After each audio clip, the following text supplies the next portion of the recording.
Hey friends, welcome back to the channel. Peaches are in season and I'm going to share with you how to make a peach cobbler cheesecake icebox pie. You're going to start off with 2 softened blocks of cream cheese. They're 8 ounces each, 1 teaspoon of pure vanilla extract, 1 teaspoon of ground cinnamon, 1 can of Eagles brand condensed milk. This is a 14-ounce can. Now grab yourself a spatula and get every single bit of that yummy goodness out of that can because you're gonna want it. Next, you're gonna grab a mixer and mix all of these ingredients up together until nice and mixed, creamy, and just perfect. This is a perfect creamy cheesecake right here. After that, we're going to add 1 thawed out container. This is an 8-ounce container of Cool Whip.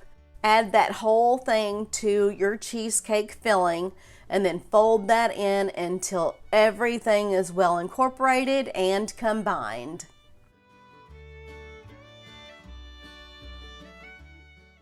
Next, grab yourself a graham cracker pie shell. I'm using a 9-inch pie shell. I do recommend a 10-inch if you can find that in your grocery store anywhere near you. Place some of that cheesecake filling all over the bottom. Do not fill it up completely. Grab yourself 1 full can of peach pie filling and add that to the top of that cream cheese filling. Now after that, we're going to top it off with some more cream cheese filling. It's going to be loaded, y'all, and it's going to be so good. Now, like I said, I would rather y'all get a 10-inch pie shell. You can get most of everything in there without it spilling over. I was kind of spilling over a little bit, but you know what? That's okay.